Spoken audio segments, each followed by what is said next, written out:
ഒരു ഗ്യാപ്പിൽ നമ്മൾ ഈ ചാനലിനൊക്കെ വിട്ടുമാറിയിട്ട് ഒരു ചെറിയ ഗ്യാപ്പ് ഉണ്ടായിരുന്നു. ആ ഗ്യാപ്പിൽ നമ്മൾ ഫിൽ ചെയ്തത് ഈ താൽ ബോയ്സ് ആയിരുന്നു. തൻസീറിന്റെ കുഞ്ഞുമങ്ങളെ കല്യാണം അങ്ങനെയുള്ള കാര്യങ്ങളൊക്കെ.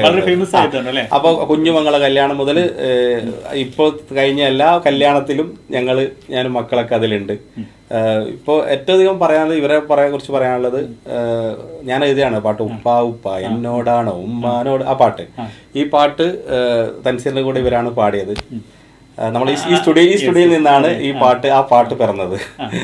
എനിക്ക് തോന്നുന്നത് താങ്കളിപ്പോ ഗൾഫിലായാലും അല്ലെങ്കിൽ നമ്മുടെ വിധുപ്രദ ഉൾപ്പെടെ പലരുടെ കൂടെയും ഇടപെട്ടിട്ടുണ്ട്. ഒരുപാട് ഷോ ഉൾപ്പെടെ ഈ നമ്മുടെ തൻസീർ കൂത്തുപറമ്പായിട്ടുള്ള ആ വർക്കിനെ കുറിച്ചുള്ള ഒന്ന്. തൻസീർ കൂത്തുപറമ്പ് എന്ന് പറയുന്നത് ഞാൻ ഈ മെയിൻ സംഭവം പറഞ്ഞാൽ ഈ ഫ്രണ്ട്ഷിപ്പ് അതേപോലെ റിലേഷനൊക്കെ കാത്തു സൂക്ഷിക്കുന്ന ഒരു കലാകാരനാണ് താജുക്ക.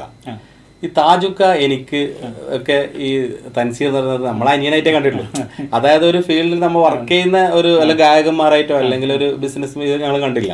നമ്മളൊരു അനിയനായിട്ട് നമ്മൾ അവൻ്റെ കുറെ കുസൃതികൾ ഉണ്ടാവില്ല, കുറെ കാര്യങ്ങൾ നമ്മൾ പറഞ്ഞിരിക്കും. ഞാൻ താജുക്കൊക്കെ പറഞ്ഞിരിക്കും. അപ്പൊ താജുക്ക നമുക്ക് തോന്നിയിട്ടുള്ളത് ഒരു നമ്മളെ മോനെ കുസൃതി കളിക്കുന്ന അല്ലെങ്കിൽ ഒരു അനിയൻ കുസൃതി കളിക്കുന്ന അതേപോലെയുള്ള കാര്യങ്ങളാണ്. അവന്റെ എന്ത് കാര്യങ്ങളും നമ്മൾ ചിരിക്കും, പക്ഷെ അതെല്ലാം കാര്യങ്ങളായിരിക്കും. നമ്മൾ ചിരിച്ചാലും അത് അവൻ ചെയ്യുന്ന കാര്യങ്ങൾ, അവൻ പറഞ്ഞ ഒരു കാര്യങ്ങൾ അത് തീർച്ചയായിട്ടും നമ്മൾ ഇന്നത് ചെയ്യുമെന്ന് പറഞ്ഞാൽ അത് ചെയ്ത് ആ വർക്ക് ചെയ്ത് അത് വൃത്തിക്കത് എത്ര സമയം എടുത്താലും ആ വർക്ക് തീരുന്നവരെ അവൻ അതിൽ തന്നെ ഉണ്ടാവും. ഡെഡിക്കേഷനാണ്.